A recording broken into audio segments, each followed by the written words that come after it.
Lamuka invite le procureur de la Cour pénale internationale à mission de travail en RDC à inscrire les milices politiques de Force du Progrès et de la Brigade spéciale de l'UDPS sur la liste de groupes terroristes coupables de violations graves de droits humains.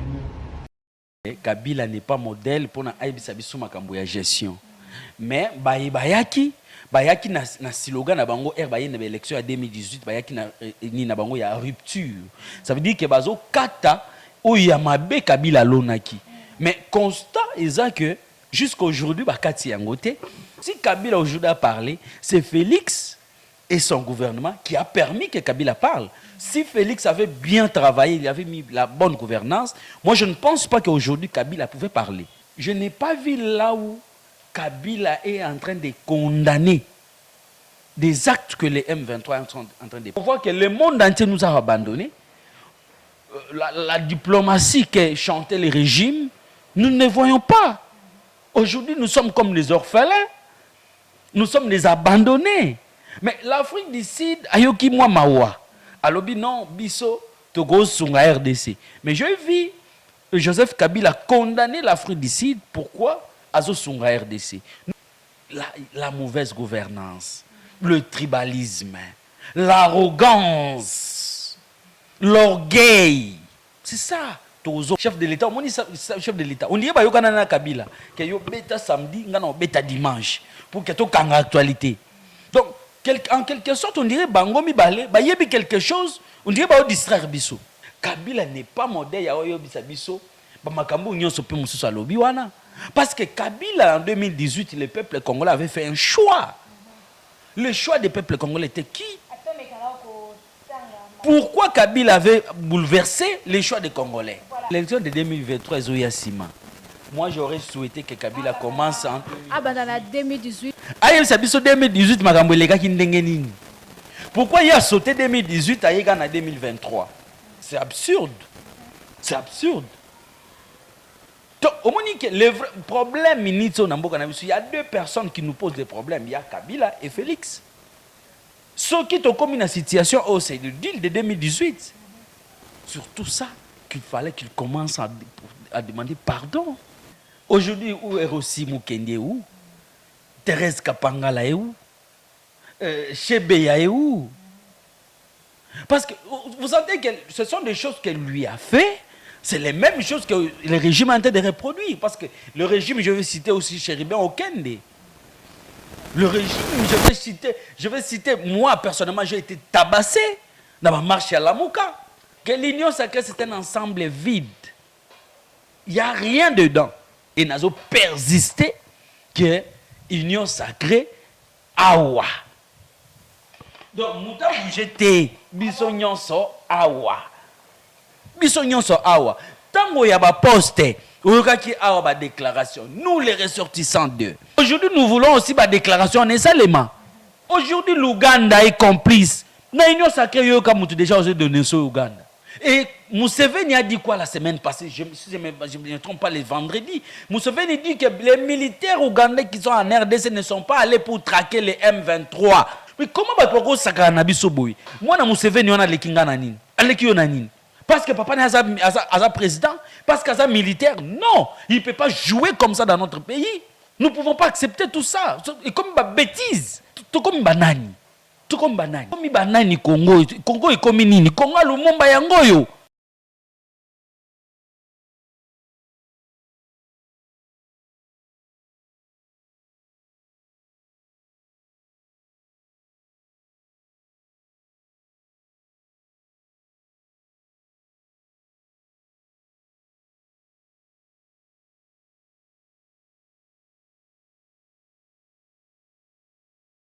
Topesi binombo te bisika nyonso bozwami tozali na esengo ya koyeba ko présenter les bino encore mission entretien toye poto ba ko solola maitali mboka na biso RDC masolo to kobeta ezali d'abord sortie médiatique il y a ancien président de la République Joseph Kabila to kobeta pe solo ya massacre oyeba kina ko salema kuna na ngambo ya Goma.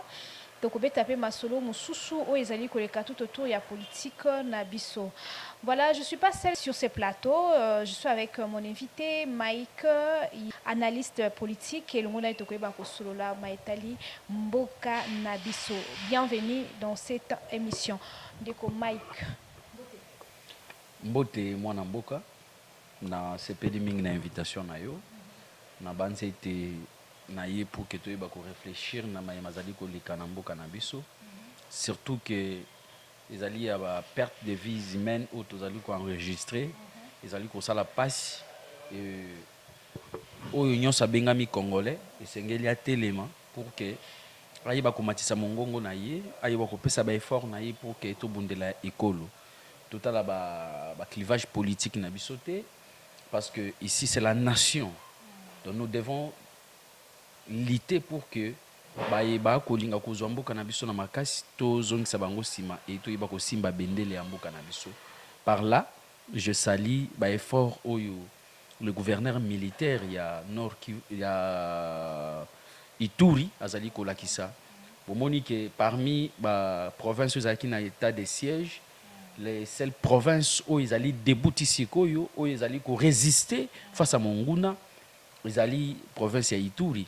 Grâce à leadership, il y a gouverneur militaire Johnny Luboya, où il a l'acquis en face du monde que Azamo Bali, où il a l'acquis en face du monde que Azali Congolais, face à ba agresseur, à hôtel Marco Lobela Bango et à Kimate.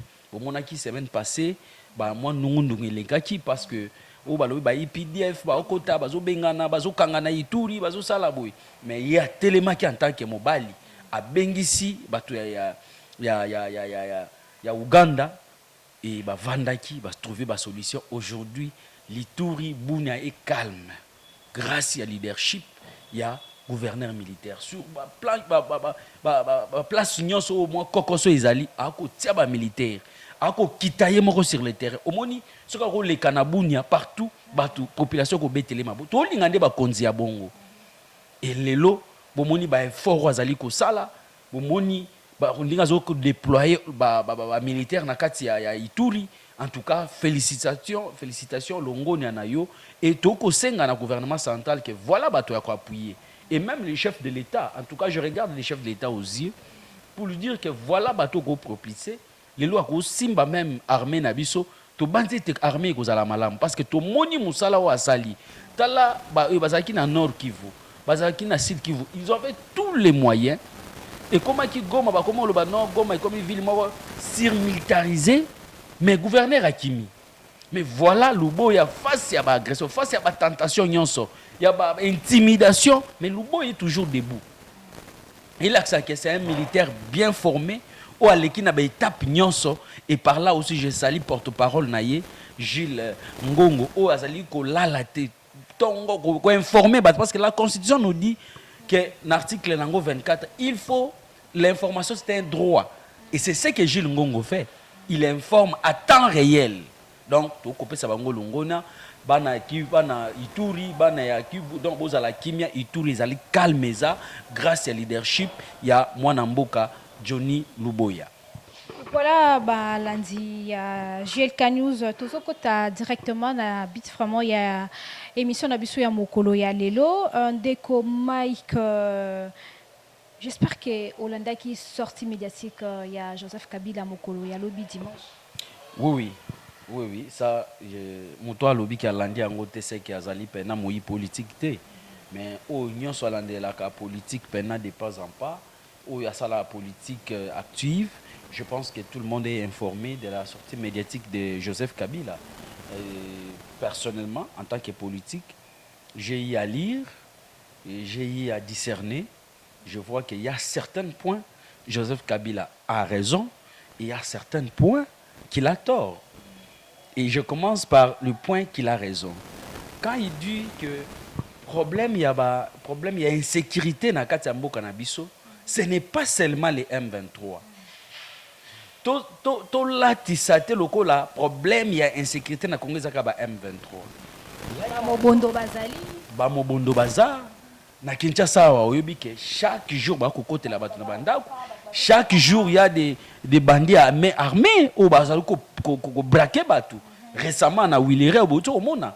Nangalie maboyoka kinding masa sebetaki. Na Bandal, chez moi, nangalie na venu nganaza. Il y a 2 semaines passées, au côté là-bas, tout na katandako. Donc, nyonso wana ezali insécurité. Aujourd'hui, la semaine passée, ils ont failli récupérer centre ya Kwamoutou. Kenge. Donc, nyonso wana ezali insécurité. Donc, le vrai problème est que le gouvernement a cerné le groupe wana nyonso ezali ko semer insécurité et a mema une décision la décision dissuasive pour trouver solution pour des bons. Mais c'est quand on foulait seulement pour na ba M23, moi je pense que tous allez ko bomba mabe oyokoye la biso sima. Même le problème il y a ba Ouazalendo. Moi, je l'avais dit dans les temps. Les Ouazalendo, aujourd'hui, vous êtes en train de les adorer. Non, les Ouazalendo, les patriotes, oui. Mais après le départ des M23, que seraient les Ouazalendo? Quoi intégrer peut-être FARDC? Pourquoi intégrer FARDC? Ozolobana conditionnel. Tu n'es pas précis.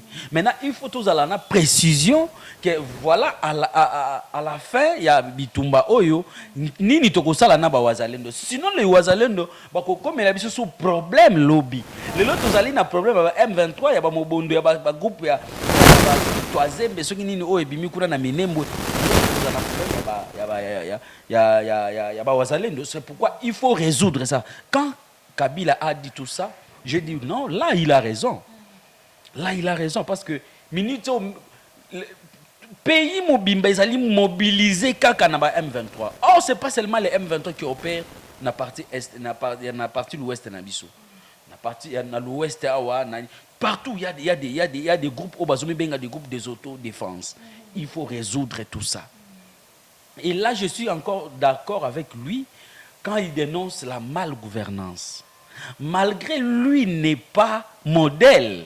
Il y a ceux qui disent que Joseph Kabila Azali modèle T ou akoki ko yape aye banako critiquer le pouvoir en place. Est-ce que y Azali qui modèle na gouvernance na ye passé pour que azwa moi ma koki ou bien moi ma peka ko banako ça la critique il y a gouvernement actuel. Oui, c'est ça, je suis en train de dire que Kabila n'est pas modèle pour la gestion. Mais bayaki na slogan na bango na élection en 2018 bayaki na bango ya rupture. Ça veut dire que bazo kata o ya mabe Kabila lonaki. Mais constat est que jusqu'à aujourd'hui bakati yangote, c'est pourquoi Kabila lobby. Donc si Kabila aujourd'hui a parlé, c'est Félix et son gouvernement qui a permis que Kabila parle. Si Félix avait bien travaillé, il avait mis la bonne gouvernance, moi je ne pense pas qu'aujourd'hui Kabila pouvait parler. Donc si Kabila aujourd'hui prend ce courage de parler, c'est Félix qui lui a donné tout ce courage-là. C'est pourquoi là je suis d'accord avec lui, mais là où je suis contre, je n'ai pas vu là où Kabila est en train de condamner des actes que les M23 sont en train de poser. C'est là où je ne suis pas d'accord avec lui. Wana epelisi moto ba ya IDPS na ba congolais mususu balobi ke a confirmé indirectement que y est vraiment Moutazali derrière le 1-23. Non, pour confirmer là débat on a selon ba langue mususu. Selon bango ezotala bango mais ngana lobi ke na moni esika oya condamné te. Moni ba M23 il y a des revendications bazo sala o ezali légitimes. Mais place toko condamné il y a ba acte bango ba ko poser to ko mona awa semaine passée to moni ndé ba ko boma ba jeune ba massacrer ba jeune. Si c'est vrai ça, en tout cas là nous ne sommes pas d'accord.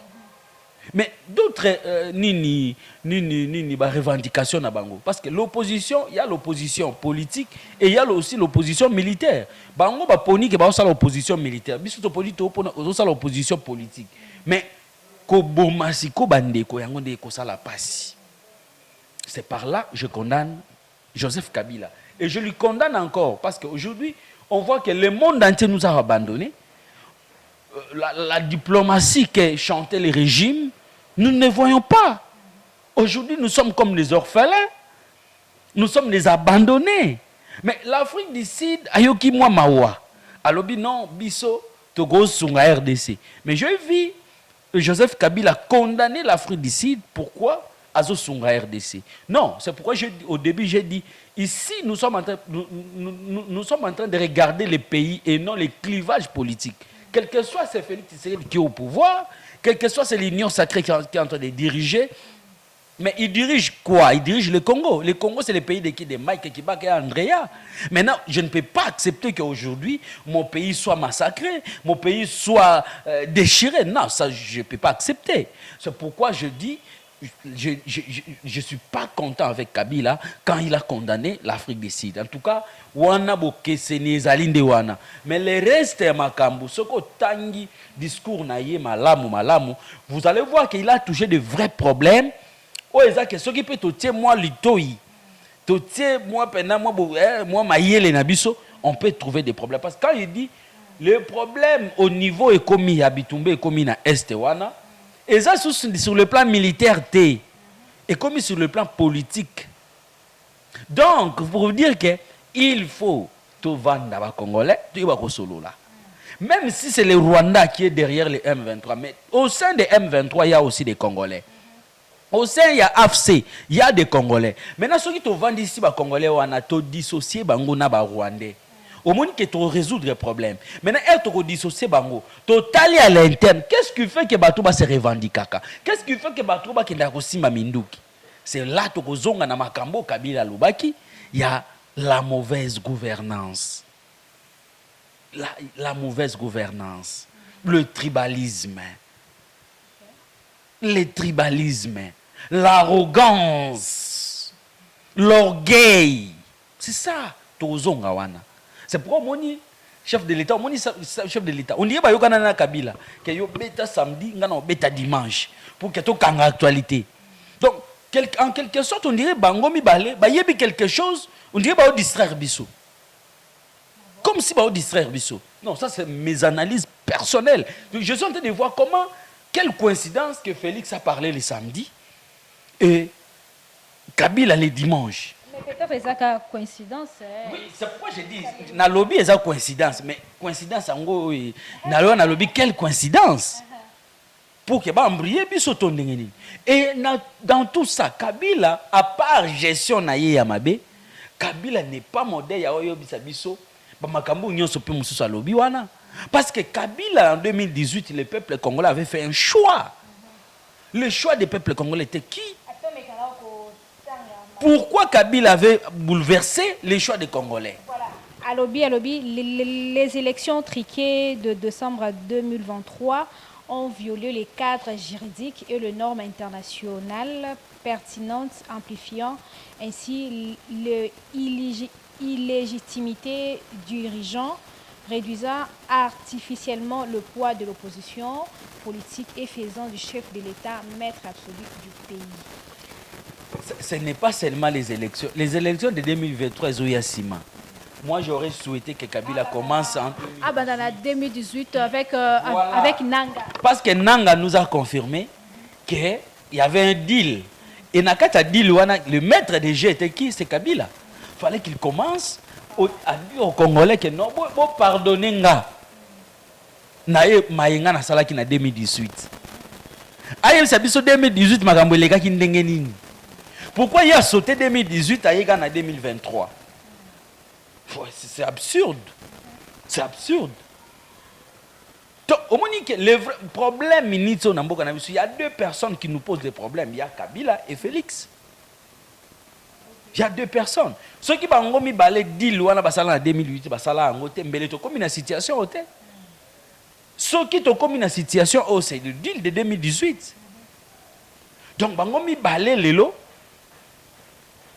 Bangomi balé lelo quand il a lobby que Félix a tika li maître de jeu. Non, baza bangomi balé. Baza bangomi balé, mais il y a un hors-jeu, non? Non, Aza hors-jeu. Qu'est-ce qui vous prouve qu'il y a un hors-jeu? Aza gouvernementé, Aza fait activité na qui avait orchestré tout ça en 2018, c'était qui? Nanga l'a bien dit. Nanga était clair, Nanga a demandé pardon. Mais c'était trop tard, il a trahi les pays. C'est ça que j'ai dit, il a trahi, mais qui était à la base? C'est qui le maître? C'est Joseph. c'est Joseph. Donc voilà, aujourd'hui, il se rend compte que à trahir Mboka, à trahir le peuple congolais. Et surtout ça, qu'il fallait qu'il commence à demander pardon. Demander pardon. Malgré Potawane et Zalakaka, mais vous avez évolué. Donc, Joseph Kabila, avec tout le respect que je lui dois, aujourd'hui, Joseph Kabila, ce n'est pas n'importe qui. Joseph Kabila plutôt, c'est une personnalité que les Congos que nous avons, mais il faut apaiser tout le monde. Mais lui aussi, il a fait la même chose. C'est pourquoi j'ai dit, aujourd'hui, où est Rossi Mukende, où Thérèse Kapangala est où Chebeya est où? Parce que vous sentez que ce sont des choses qu'elle lui a fait. C'est les mêmes choses que le régime est en train de reproduire. Parce que le régime, je vais citer aussi Chéribin Okende. Le régime, je vais citer, moi personnellement, j'ai été tabassé dans ma marche à Lamouka. J'ai été dans côté hôpital après ma marche. Tokenda meeting na bakaluka, j'ai été bakanganga bachanga na kata toilette bakanganga panade, mais tout na buninga na bino concert na bino grâce tout bakanganga na ye. Et tozo télémé la makambouana. C'est les mêmes choses que Kabila faisait. Donc c'est pourquoi je dis que Kabila aujourd'hui ne peut pas venir comme maître pour nous donner des leçons. Non, ça ne pas accepter. Bandeko balandi toza ko continuer na émission na biso ya mokolo ya lelo atokende na na ngambo ya dimanche le samedi ba balandaki musube bakina ko relayer ngo pe ko na ville ya Goma massacre et bakina ko salema carnage ko boma ba jeune oyo ba bakina ko s'opposer ba o ba bakina ko boya kozala recruter na kati ya armée ya M23 bayebaki na koma bango donc nanga o azalaki koso to proclamer ko baki était azali libérateur ya ba congolais mais assez na éviter soki na olobaki assez transformé ou bien ezalaki ba penser na bango lelo yo a komi ko boma ba congolais lisusu makasi kuna na ngambo ya Goma ba jeune ba utaki na kokufa massacre salamaki kuna malobana. Bon, ba image oyo na monaki yango ozo condamné. Je pense que nanga Erazoya a lobby na yo ko libérer Congo. On ne peut pas libérer les Congo avec makila ya bato. Si c'est vrai, parce que personnellement, je ne peux pas commenter aussi des images où je n'ai pas la certitude. Il y a une image, est-ce que c'est réellement à Goma? Mais si c'est à Goma, si c'est réellement les M23, les AFC, nous condamnons. Parce que dans le champ de bataille, on ne peut pas libérer comme ça. Ce qui réellement est à Bango, en tout cas,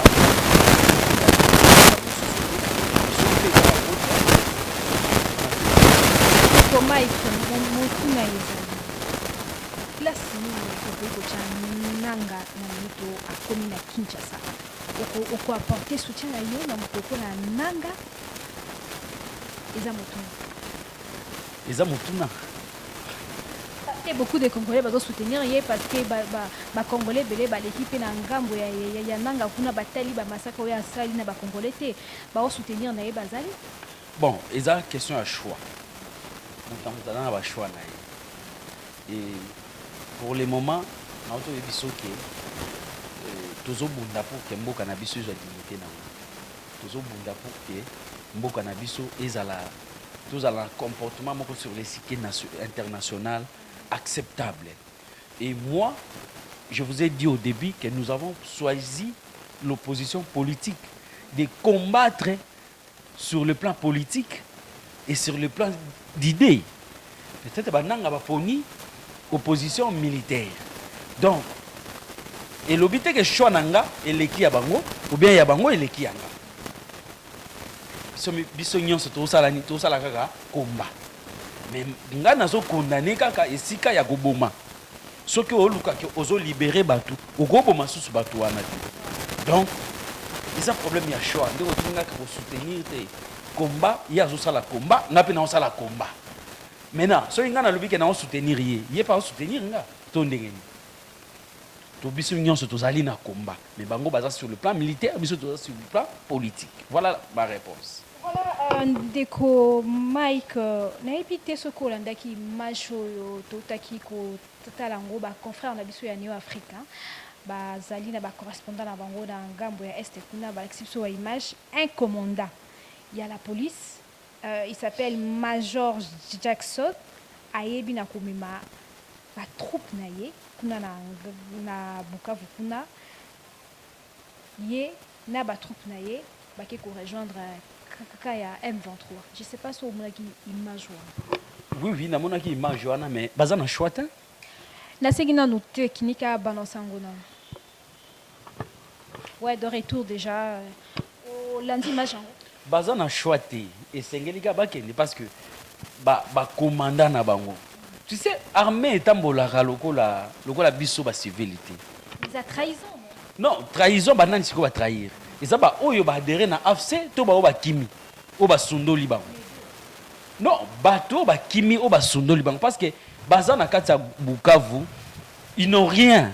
Ba habité ba vivre ndeni et baza pris par bato ba o ba récupérer Bukavu. Toi tu penses qu'est-ce qu'ils vont faire? Est-ce que choix avec kaka esengé qui va intégrer M23? Moi je n'ai pas dit ça. Mais minute wana en tant que des responsables, il faut pas ça la choix. Bango ba moni que pas ça le choix na bango ya ko rejoindre. Tant mieux. Nous, on ne peut pas condamner parce que moi, je condamne les autorités qui na chaîne de commandement. Comment bino boko kima, bozo kima botiki, basibalterne na bino nyonso botiki, bango sundoli bango ata un mois bolobité. C'est quelque chose qui s'est fait na Bunagana, et ça na Rumangabo, et ça na Sake, et ça na Goma, Bukavu et Lelo. Hier, j'ai vu des images où bato nyonso ba autorité nyonso ba kimi uvira etikali nango ka bongo ba M23 ba komina noté. Est-ce que vous trouvez ça normal? Au moni bateau ezo katisa ba militaire nde ba okatsa kalemi. Ba ko kima. Bobundi te me boko kima. Ndeko Mike. Ezana no eloni ezoleka. Moi je comprends pas. Mais c'est la question nous tous nous sommes en train de nous poser. Tolandi, chef de l'État samedi, il a dit à la trahison. Il faut maintenant qu'on reformuler armée. Mais pour reformuler armée, c'est compliqué. Est-ce qu'il a les temps? C'est par là que tu as na maloba. Oh, Joseph Kabila lobby, abi minute au problème il y a est il y a sécurité na RDC sur le plan armé, il faut que des sur le plan politique parce que minute au mona armée na biso auto mona et comme quoi théâtre mon roboui. Ba M23 baza na espace ça il y a 200 km. Mais bino déjà bokangi ba bisaka na bino bokimi. To moni ndenge ba ko beta na masasi na Uvira ndenge ba ko wela kokota na bateau. Mais c'est quoi ça? C'est quoi ça? Est-ce que tout ça ce sont des Rwandais? C'est pourquoi moi je ngai personnellement. Je sais que ba M23 bazana ba concession na bango ba sina na ba Rwandais. Mais tout ce qui se passe dans l'armée na biso c'est pas seulement les Rwandais, c'est manque de patriotisme. Manque de patriotisme. Comment yoyebi ke biso ndenge to ya buto ko matsa mongongo boy. To ko matsango pourquoi? Parce que to yebi ke zamboka na biso. Mais ba militaire wana, quel que soit ba maigre moyen oboza nango. Mais il faut d'abord la ki sa ke boza ba patriote. Quelle humiliation. Yoyebi ke to mona na armée zo humilier mboka ko ya. C'est vraiment une humiliation.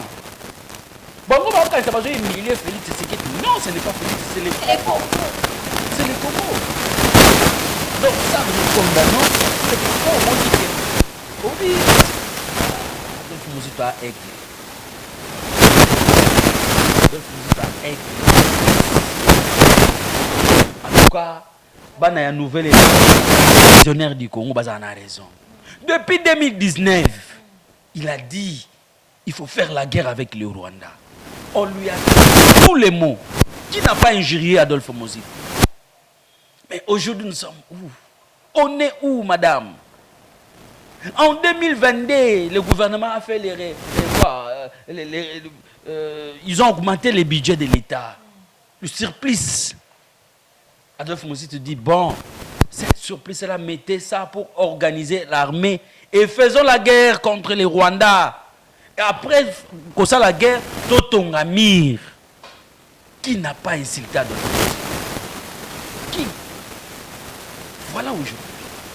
Donc, oui, dans chaque mot que Zara n'a pas grand esprit. Adolphe Mozitu, à la hauteur, c'est un homme d'État. Quelqu'un qui réfléchit en avance. Adolphe Mozitu. Aujourd'hui, tout le monde l'a battu. Mais à cette époque, si on avait écouté Adolphe Mozitu et organisé qui armée Nabiso, tu as une humiliation. On suivra les phares d'essai Basali monter en force, on avait confiance à l'armée Nabiso. Madame Yozali journaliste, je pense que Biso la réalité. La réalité aujourd'hui avec notre armée na Est et la question Biso insuffisance est belée. Avec notre armée, ton moni perte en vie humaine. Ton moni ndengeni ba ko sundola ba ville, ndengeni ba ko sundola ba localité. Nous ne pouvons pas accepter. C'est pourquoi nous avons yebisa bande kwa IDPS, botika orgueil, botika arrogance. Le seul chemin qui peut nous faire sortir de cette impasse, c'est le chemin de la Senko. Le dialogue. Mais Ministre Tosani. Est-ce que Ministre Tosani a choisi. Le chef de l'État a été clair le samedi. Il a dit, vous, l'Union sacrée, vous m'avez dessus. Nazo bande la Union sacrée. Remaniement de Salem. C'est pourquoi je dis que remaniement, gouvernement et Union nationale, tout ça, Ministre, solution ezali ya kovanda pour que toi bandenge nini toko organiser les sous. Na masolo pe beaucoup tani ya président de la République na ba membre ya Union sacrée, président de la République alela ki a lobby ke ba politique et belé ba leader et belé ba hebi na ko soutenir yete pendant peu période oyo et puis na soulevé le moko il paraît que Bati Lukwebo benga Ronaldo Maradona qui n'a quoi interdire de quitter le sol congolais. Non, démentir information ils a faux. Ils a faux. Le professeur Bati Lukwebo, il est dans ses droits, il est malade, il peut sortir pour aller prendre des soins. Parce qu'il est circulé. L'autorisation, il a l'autorisation du Sénat. C'est pourquoi je vous dis, on a démentir information, on a l'okuta, baboya quitté. Baboya quitté, ça qui n'a pas embouteillage, mais on les ont dit à Batou, le professeur est là, ce sont des intentions où ils ont surveillé. Là, je sais, au moins que je connais le professeur Bayat, il m'a enseigné. Je le connais très bien. C'est un homme qui est correct. Quand il te dit quelque chose, à réfléchir à deux fois, sur le plan politique. Sur le plan politique, chaque moutazan a mdengé na moni la makambo. Yo peut-être au moment que makambo yo, il y a ça les amabe menga na moni ngo bien. Politique est compliqué. On ne peut pas juger quelqu'un pour na faire moko. Ça vraiment, ça même la politique est un peu compliquée. Mais pour une union sacrée, c'est pourquoi, une fois de plus, j'ai salué encore Adolphe Mozitu. Il a dit que l'union sacrée, c'est un ensemble vide. Il n'y a rien dedans.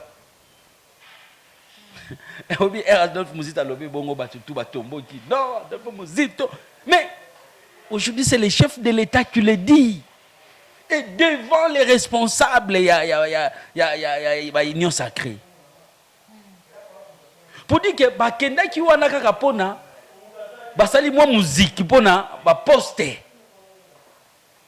Et lelo ba moni turbiti de koti bakomi yebela, bakomi oyebela. Bogozala wana. Bogozala wana. Bokozala wana biso pe to okengela bino kaka soki to moni to bokozala wana leta ye moka lobi to kozala wana tina suka Augustin Kabuya lobaki ke nyonso to kosila na kaka wana kita muta ko bimate moni ke bon je sais pas to confirmer ou pas mais au moni maloba wana est confirmé que Bati Lukwebo azaki interdit de quitter le sol. Non, Bati Lukwebo il est malade maman. Après se faire soigner à Wate. Bon, Faire soigner à Awate. Wana nga nazalanga na équipe na yete, na yebi maramu na yete, mais c'est ça qu'on nous a informé. Et le dimanche hier, moi personnellement, j'ai tweeté ça. J'ai pris l'information que non, bah interdire hier à Matavion. Mais quelques temps après, bah il faut démentir information on a que c'est faux. Donc maintenant, vous voulez que moi je puisse accepter information ou bah tu vas démentir? Non. Bisous totali ba officiel ya ba totali ba communicateur ya ba être le kwebo ba PC information que non ba être le kwebo kangama ina embouteillage, il y a pas de problème. Donc on peut pas revenir sur ça. Mais Abimi c'est un sénateur. C'est un sénateur. À qui va PC ba jour, à qui va soigner ya Ozonga. Là il y a pas de débat. Mais le reste même hier à Ozonga. À qui libelate ba PC temps à qui à Ozonga. Mais Ozonga bisonyo so awa. Bisogno so awa tolobi tokobunda parce que ça moko na biso faut défendre yango batama wana charge wana eza pa communicateur ya IDEB Gilles Mouniere azwa charge na bango biso otala bango mais biso déjà na nouvelle là to annonçaka bango que union sacrée ils allaient ensemble vide et aujourd'hui biso bapesa biso ka raison na ciment et le temps est le meilleur allié. Aujourd'hui, tout le monde est d'accord que l'union sacrée, c'est un ensemble vide. Donc, par là, je salue encore Adolphe Mozito. Voilà, bisogno so awa mutako bougete wane zaki maluba o ile kakilobi kuna na l'histoire du président de la République na union sacrée. Vital Kamerhe apparemment Vital Kamerhe azana siège injectable hein, apparemment. Bon, moi, on ne peut pas parler des choses inconditionnelles. Donc, je ne sais pas pourquoi Kamerhe absence naïzala qui est remarquable. Je ne sais pas ma raison. Je ne suis pas de sa famille politique. Bon, tout le monde a qui constaté qu'il sa absence naïe. Il a été représenté par son secrétaire général du parti. Je pense que aujourd'hui Kamerhe c'est un grand homme et c'est un collaborateur direct du chef de l'État. Le chef de l'État peut-être a eu raison. Oyo Kamerhe azali là qui est absent. Mais nous avons insisté et nous avons persisté que l'union sacrée awa.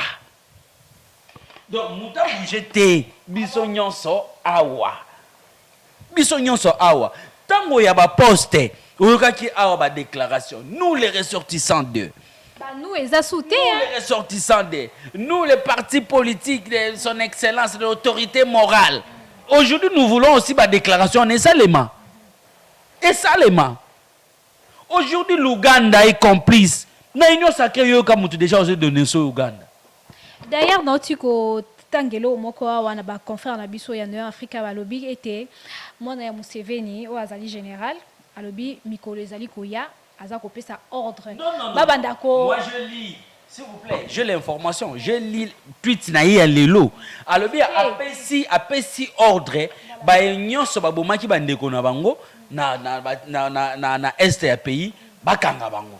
Maintenant on se demande ba okanga ba nani? Et puis à ce que ça ordre c'est ça la folie. Au bon place toza. Maintenant on est en train de demander. L'Ouganda nous avait envoyé à l'époque un état de siège 1700 militaires. Jusqu'à aujourd'hui, l'évaluation est ça les maraté. To ebite ba bima, to bazala kaka.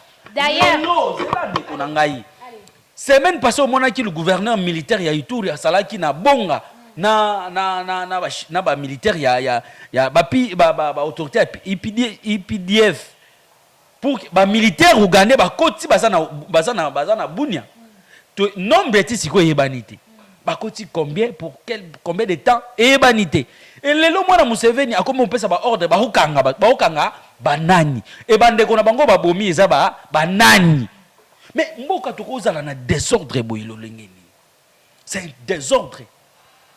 Maman, je vous dis, c'est un désordre. Et moi, ça commence à me faire peur. Qui commande qui? Et Museveni a dit quoi la semaine passée? Je ne me trompe pas, le vendredi. Museveni dit que les militaires ougandais qui sont en RDC ne sont pas allés pour traquer les M23. Ils sont allés là-bas pour traquer les Banani Batongo, rebelles ougandais bazalana Congo. Cahier des charges d'un gouvernement congolais, c'était ça? Mais c'est pourquoi quels sont les accords qu'ils ont signés? Maintenant, c'est au gouvernement de nous dire, maman, c'est par là, moi, je suis en train d'inviter les jeunes, à conscience. Bazwa conscience. Net ngabo na comme libre esprit. Natambola sous na schéma ya mutute parce que je suis en train de regarder mon pays et Lumumba abunda na mboka oyo azaki na ajo biso tozanango. Ba kasavu babunda ba kisenga babunda ajo biso tozanango et nous pouvons aussi faire quelque chose. Et d'ailleurs, si vous regardez dans toute la République, la majorité de la population c'est la jeunesse et nous pouvons aussi créer notre force. Mais comment ba poko sakana na biso boy? Moi na Museveni on a lekinga na nini? Aleki yo na nini? Parce que papa n'est pas président, parce qu'il est militaire. Non, il ne peut pas jouer comme ça dans notre pays. Ça, on ne peut pas accepter. Nous ne pouvons pas accepter tout ça. Et comme une bêtise. Donc, tout le monde a une décision dans le Nabino. Donc, c'est pourquoi je suis en train d'inviter les chefs de l'État. Moi, personnellement, avec les partis politiques nouvelles, on marche à l'ambassade de Ouganda pour tout ça. Expulsion il y a un ambassadeur ougandais parce que tu sentais que Ouganda est complice na bunaga na bazo bunaga na ba côté là par Ouganda. Mais jusqu'aujourd'hui côté du gouvernement on ne parle rien. Maman na ebisio ke ezo sala passe côté la mboka na biso côté la bandeko ndenge ba ko kufa côté la ba makamyo sio ko leke ko mona jeune moko boye o ya sala ta effort na vie. Moi, na Museveni, wana sala effort te. A combien place wana parce que papa n'a président. Mais biso toko bunda, toko créer banzela na biso. Toko sala, toko kemba na créer ba ko beta ba ko finga, nyoso ba menace toko. Mais mutumo ya ko sakana na mboka na biso boye. Ça on ne peut pas permettre. On ne peut pas permettre ça. En tout cas, nous avons invité les jeunes tous à la mobiliser. Pour les jeunes, moi, Museveni, il faut tout élément. Et d'ailleurs, je suis en train de consulter la jeunesse pour que tout ça, la mémo, tout qui n'est pas chef de l'État, est-ce que tu as une relation diplomatique dans l'Ouganda? Les militaires, nous sommes au Ouganda, ça c'est jouer avec nous. Maman, nous sommes armée à RDC. Aussi ma personnalité à RDC. C'est pourquoi moi qui va payer bazo sakana na biso. Et dans le temps, Mozito a dit il faut faire la guerre contre les Rwandais parce que si on faisait la guerre contre les Rwandais, ba pays à sous-région va respecter biso. Aujourd'hui l'Ouganda nous prend comme si biso toza moi et là on est moko ba rosima à tout moment. Il peut faire tout ce qu'il veut à tout moment. Ça, nous ne pouvons pas accepter. Non. Non. Donc, tout comme banani, Congo est comme nini, Congo Lumumba yangoyo, Congo ya Kizenga yangoyo, Congo ya Kasavubu yangoyo. Non, non, non. Merci beaucoup Ndeko Mike Kibaka d'avoir répondu à notre invitation. Merci vraiment. Bandeko Balanzi, tu as déjà nasuka ya émission na biso na ebité soki malobasuka ezali. Malobasuka ezali était ndenge tout ça la ba combat biso tozana pona ba valeur. Oyo nyonso ezali ba anti valeur biso to ko telemela yango. Oki samedi mokonzi mboka lobi ke union sacrée d'été et effectivement, moi, Mike Kiba, je confirme que l'Union sacrée est d'été. Il y a des institutions, Oyo, Bazo Fingi, sa chef de l'État, notamment Conseil économique et social. Il y a un papa là-bas qui s'appelle Kiwakana. Mais papa wana mi commissaire Nzambe. Ami commissaire Nzambe. Toyo kaba makambo belé sur papa wana. Et nous-mêmes, nous avons fait les investigations. À gérer Conseil économique et social comme boutique naïe. Il y a des millions de gens qui sont là, mais papa n'a pas lié bon. À Bengana Batunyo sur kuna, il y a mon caissière, il y a mon secrétaire général, il y a mon président. Mais comment l'institution doit fonctionner bongo? C'est pourquoi tu sengi na chef de l'État que le 1er avril, ils allaient session inaugurale. En tout cas, tu lingi souté papa nazala. Ba composant to botinda kabat parce que ce sont les composantes de tinda kabat. Hier ayaka na fake, c'est fake ne tinda kabat. Albert Yuma ceux qui wakana se retrouver sur la liste wana en tout cas biso to kotake yo to ko bimisa ba placard ceux qui wakana se retrouver na liste ba composante ya fake et na tozo mettre en garde le gouverneur ya Congo central parce que tozo yoka ke fake déjà boyi ko tinda ki wakana mais ki wakana zo négocier pour que Congo central ba tinda et le gouverneur grâce soko meki yo pour oyebi biso Oyebi. Donc, Kiwakana ne mérite plus à cause dans le Conseil économique et social. En tout cas, place naïe, ils allaient à que paiement. Et mbongo ya concession ba pesa bango pour tonga siège en face à stade de Martyrs. 4 500 000 $. Mbongo kenda. Tele mbongo ya mboka ndenge zo kende. Mama lelo bato bele so rotuni et puis est-ce que le Conseil économique et social. Voilà. Mais Kiwakana est là depuis ça fait plus de 10 ans. Oh, le budget il y a né 2025, il y a 37 milliards de francs congolais. Mais quelles sont les questions au bango batretaka? Les questions économiques et sociales. Mais les autres ont un embouteillage, est-ce que vous avez déjà vu au Conseil économique et pessi? C'est pourquoi le président de la République talabatu bako fingi sa mandat na yo. Talabatu bako fingi sa mandat na yo. Président tobi ke ozo landa biso. Président toki batu kuna bako kufa. Oyoka batu bako kufa. Ezana batu aboma batu na masasi, batu musu ba aboma batu na nzala. Ça fait autant de mois futaka batu ba sala kuna te. Secrétariat ekawuka. Président de la République. Au côté la likamote, to bandi ko loba yango o to ke 4 mois chef de l'État. Pape Kiwakana donc, c'est que Kiwakana comme le tout puissant de Toko Yoka. Non, chef de l'État, il faut résoudre les problèmes. Les restes, moi je suis disponible. Je suis là et Batunion sur Bakolanda Bisso. Bao ba sepela na biso, bao ba lingi ko rectifier, bao ba lingi ko travailler na biso, ba lingi ko accompagner biso. Nous sommes là. Ceux qui bo biso na ba groupe na ba réseaux sociaux boluki biso bo biso ba TikTok, na ba X, bo biso Mike Kibaka so bo beti bo mona biso, to ko continuer ma solo et o lingi ko benga WhatsApp ni numéro na biso pe ezali plus 243 89 79 06 351 89 79 06 351 soko bengi biso tokoyeba ko solo là tokoyeba ko harmoniser pour que makamunyo se leka bien. En tout cas tozali disponible mais pour na Congo tokokufa pour na Congo makile kotanga. Plusieurs militants de l'ADD Congo arrêtés arbitrairement, torturés, tabassés par la police agissant en appui et en complicité avec la milice urbaine Force du Progrès. D'importants dégâts matériels ont été causés, pillage, extorsion et vol de centaines de chaises en plastique, des instruments de sonorisation et autres biens des membres tels que les téléphones, montres et chaussures ont été observés.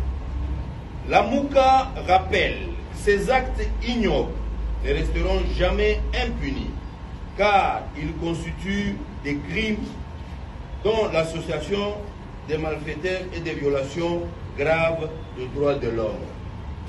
Par conséquent, la Mouka invite le procureur de la Cour pénale internationale à mission de travail en RDC à inscrire les milices politiques de force du progrès et de la brigade spéciale de l'UDPS sur la liste de groupes terroristes coupables de violations graves de droits humains. La Mouka charge enfin son avocat conseil, Maître Nico Mayengele, à saisir les instances judiciaires compétentes pour que justice soit rendue à la DD Congo et à son président national ainsi qu'à tous ses militants victimes de la cruauté de la milice de l'UDPS, force de progrès qui est en réalité une force du regret. Je vous remercie.